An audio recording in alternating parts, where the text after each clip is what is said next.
Hey, it's Chris. I gotta tell you guys, it's a little bit weird just making regular videos and uploading them during this kind of crazy time. But number one, I wanna provide you guys with a smiling face to come hang out with. And number two, I am working on a different kind of an episode for the podcast. It talks about maybe some more serious, more important things. So be on the lookout for that. Otherwise, I am gonna be here with some regular content to keep you guys company and hopefully give you some useful information or entertainment or maybe a distraction. What better time to be talking about working from home and making that work and doing it successfully than right now? Look, I have been working at home for years, and I've got some tips for all you people who might just be new to the whole idea of working from home. I actually did an Instagram poll to see how many of you guys were working from home. It looks like about 70% of my Instagram followers right now. So this video is for you guys. And for everybody who's not working from home right now because they can't, or maybe because their job is too crucial, or for whatever reason, I just wanna say thank you and keep your head up too. Now, this is a tech channel after all, so before I get into my advice on how to make working from home work for you, let me hit you with 7 tech accessories that I think you're gonna find really helpful if you're working from home. Number 1, if there's anyone else in your house, you have to get noise-canceling headphones. Number 2, get yourself an external drive so you can back up your work. Number 3, if you're gonna be doing a lot of virtual meetings with your coworkers, then get yourself an external camera because the one on your Mac is a potato. Number 4, you're absolutely gonna want an extra surge protector with those extra outlets. Number 5, if you don't have a standing desk, then consider getting a standing desk conversion kit because sitting around all day is not so fun.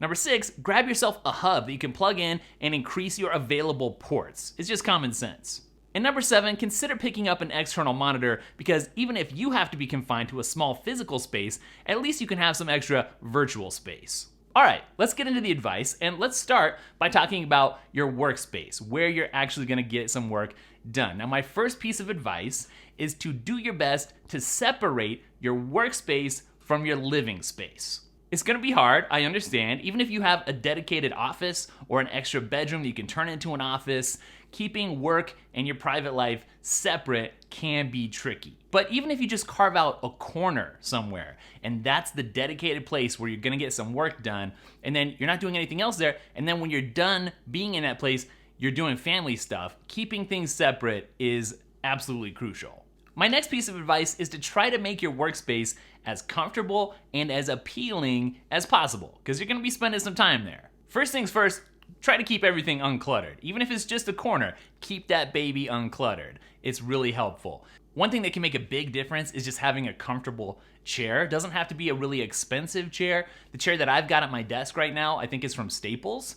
I find it attractive. I find it plenty comfortable. It didn't cost me $200 or $300. And so that's a great upgrade, just your chair.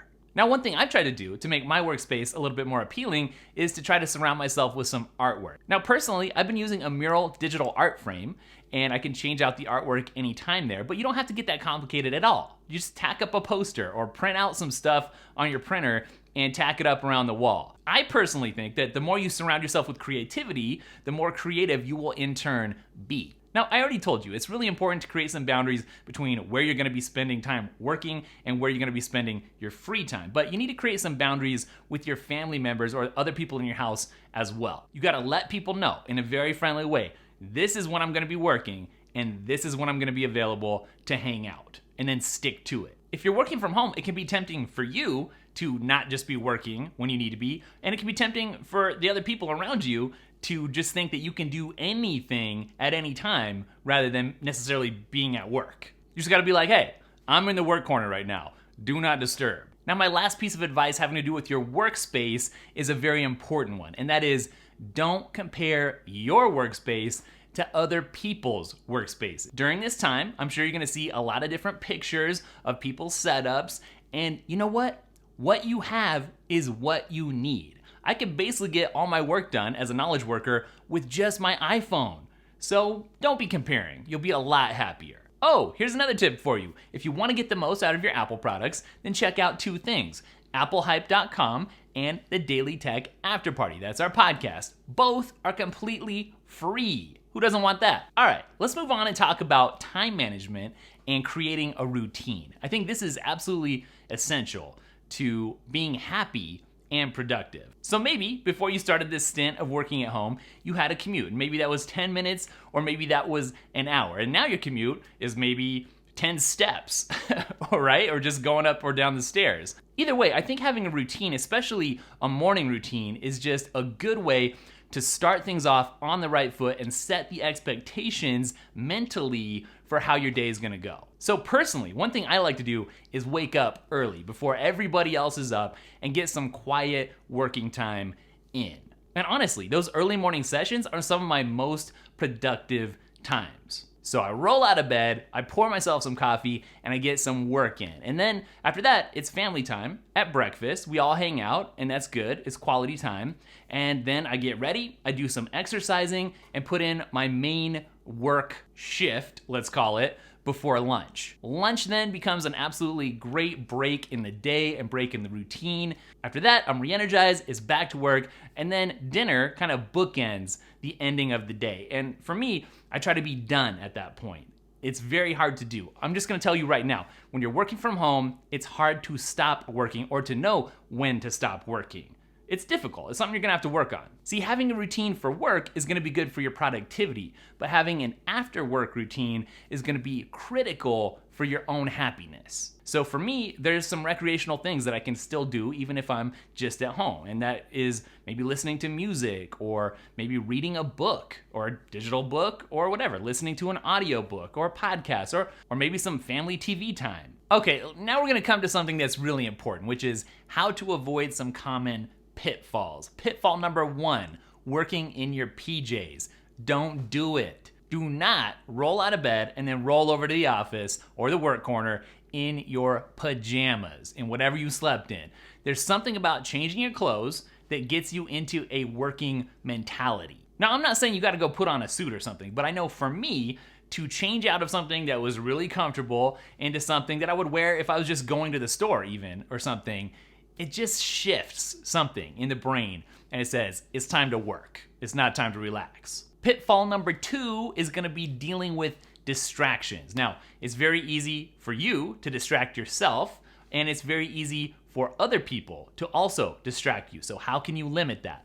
I already talked about noise canceling headphones very briefly at the beginning, but let me dive into that a little bit more. I don't know about you, but there are certain times when I can work with distractions and other times when the slightest noise will just throw me off. I already told you guys, there are times when I've used my AirPod Pros and my Beat Solo Pros at the same time to limit noises. You gotta do what you gotta do. And even if you don't have noise canceling headphones, no problem. Any headphones are better than none because you can throw on some music, just work in the background with that, or you can do something like Brain.fm, which will pipe in, some music that's geared towards helping you actually be more productive, but something to kind of block out the outside sounds. Now, in terms of limiting distractions, one thing I could recommend is anytime you think, hey, I need to Google this and figure it out, or if somebody asks you to do something, or if you're like, oh, I could do this chore really quick because it's just downstairs and I need to take care of that, one thing that you can do is just note that stuff down. Hey, I'm gonna Google this later. Or hey, that new album's out, I need to listen to it later.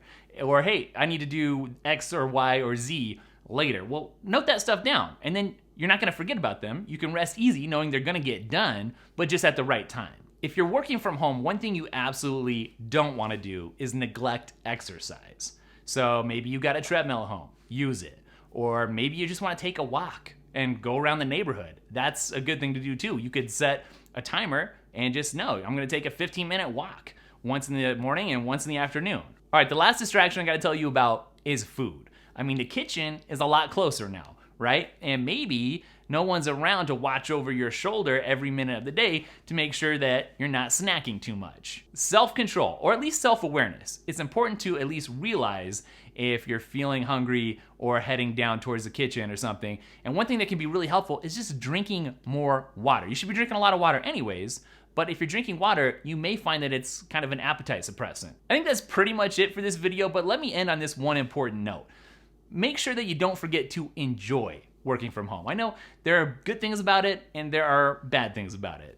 Some things are better, some things are worse, but don't forget to enjoy it because it really can't be a privilege. This is time when you're not having to commute, and this is time when you might be closer to your family. And so make sure to take advantage of that. And if you ever feel like complaining about it, just try to remember the good stuff. So thanks for watching today. Be on the lookout for that special podcast episode that's gonna give your brain a little bit more to chew on in terms of serious and more important things rather than just tech. And don't forget, I'm at Dailytekk, spelled Dailytekk on Instagram and Twitter. Check out the podcast. You're going to like it. Check out applehype.com. If you haven't, you're going to like that. And it's something that will keep you distracted for a little bit. Be smart, stay healthy, and I'll catch you in the next one. Later.